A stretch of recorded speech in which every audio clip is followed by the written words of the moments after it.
Hey guys, welcome to yet another episode of Just Living Life with BK and Nobu. Today our topic is forgiveness.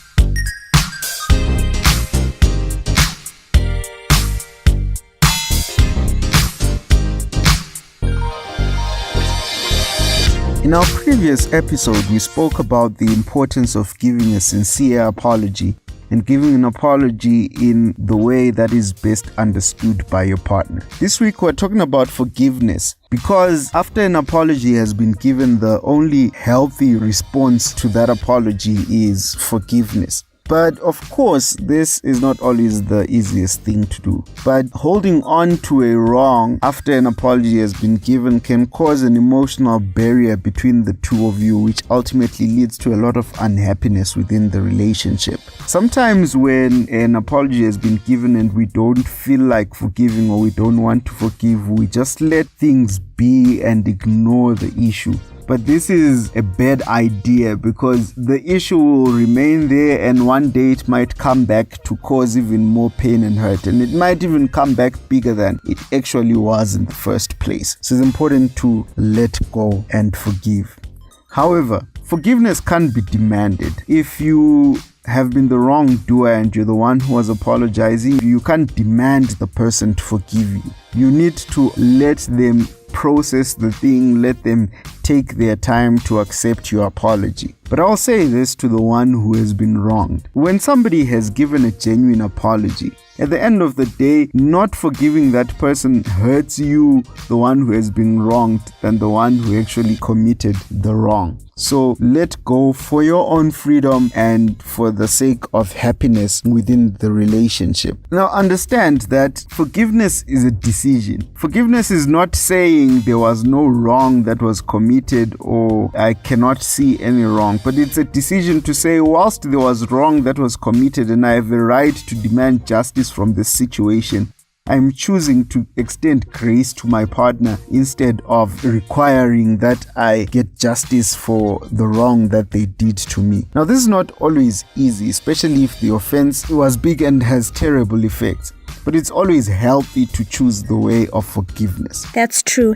And forgiveness doesn't always come easy, especially if you weigh the weight of the wrong that has been done to the person or the effect that it has had and the amount of damage that it has done. So sometimes it can be a minor offense where someone apologizes and you say, I forgive you. Then the warm fuzzies come back, it's fun and games again and everything is going well. Then there are times where something drastic has happened and the person comes back and says, I'm sorry, please forgive me. And you take time and you process and you come to that point where you say, okay, I forgive you. But you expect that the moment that you say, I forgive you, you'll feel, this sense of calm and warm fuzzies and feel an overwhelming, let's reconcile and be okay feeling. But sometimes it's possible that you genuinely, after processing the hurt that you've been through, decide that you are ready to forgive this person. And you do say that you've forgiven them, but you still feel the pain, you still feel hurt, you still feel that there's something wrong and your heart aches, from the wrong that has been done to you. And that's okay. It doesn't necessarily mean that you haven't forgiven. It just means that you're human. And depending on the depth of the hurt, it's not easy to just turn off wrong feelings. And so there are many misconceptions about forgiveness.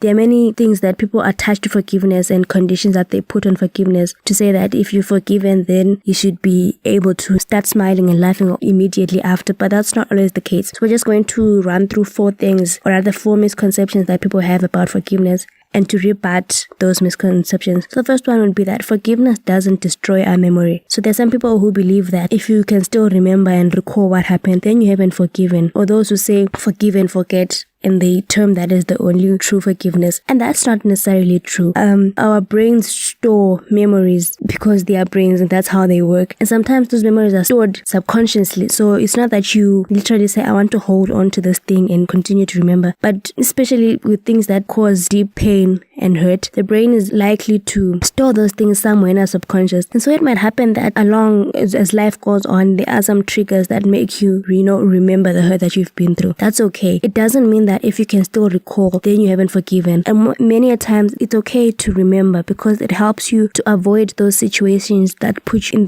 the place that ended you in that hurt state that you're in. So it's okay to remember to say, okay, I forgive you, but I remember how this and this led to that. And so that helps you, to work towards making sure that doesn't happen again. Then the second thing is that forgiveness doesn't remove all the consequences of wrongdoing. So sometimes, even if your partner says, I have forgiven you, by virtue of the type of the wrong that you've committed, there are some consequences that flow naturally from it. For example, if you get angry and you become violent and you push your partner and they fall and break their arm, and you come and you say, I'm sorry, please forgive me, I don't know what happened. Even if they genuinely decide that they've forgiven you and they're willing to move on, their arm is still broken and that is not going to change. And say your partner has been saving up some money that they wanted to use for something, and you go and use those savings, and then you come back and you apologize, I'm sorry for doing this, and they decide that they're going to forgive you. The money is still gone, and the money still has to be raised again, and that's not going to change. So for being forgiven doesn't mean that then there are no consequences or there are no repercussions for the wrong that has been done. And when one has been forgiven, they should be willing to undergo whatever it is that flows from the negative things that they've done. They should be willing to say, in an effort also to help us in the path of repairing what has been broken,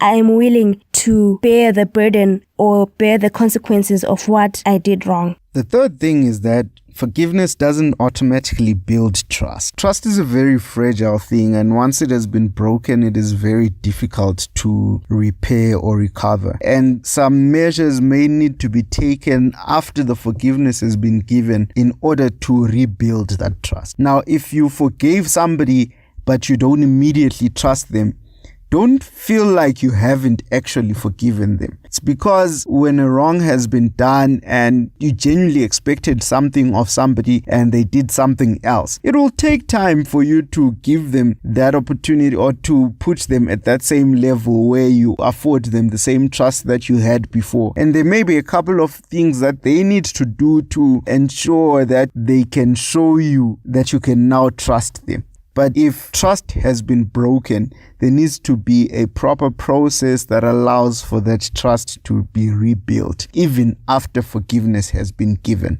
And then number 4 is that forgiveness doesn't always lead to reconciliation. There are cases where somebody may do wrong and they are genuinely forgiven, but because of the consequences of that wrong or because of the extent of that wrong, even though they are forgiven, the chance for reconciliation of the relationship is a bit difficult, and that path cannot be taken now. So the relationship may end up breaking down and the two people walk their separate ways even after forgiveness was afforded. So in case you find yourself in a situation where you think, okay, I can't continue in this relationship anymore, I need to go my way, don't feel like because of that you cannot forgive the person. Forgive the person, but forgive them out of the understanding that whilst forgiveness is given, but reconciliation is not possible and we are going our separate ways. So far, we've been placing an emphasis on forgiveness after an apology has been given. But sometimes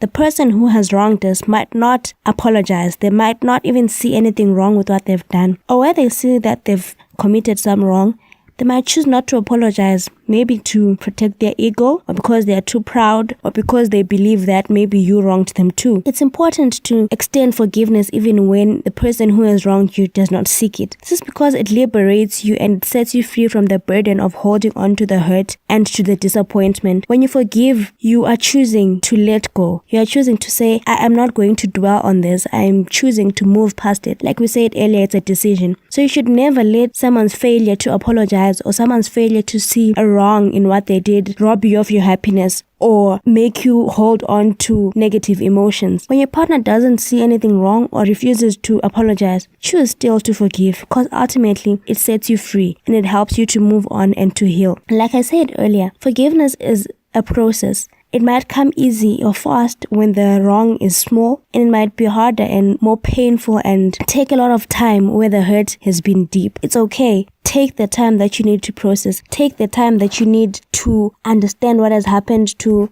deal with the pain that has been caused to you, and to reach a point where you can truly say, I forgive. So don't be alarmed even after you've taken your time and you've decided to forgive if you still feel the pain. It doesn't mean that you have failed to forgive. It doesn't mean that you're not genuine in forgiveness. It just means that you're human and you need time to heal. And in your pursuit of trying to reach a point where you forgive, try and separate the wrong from the wrongdoer.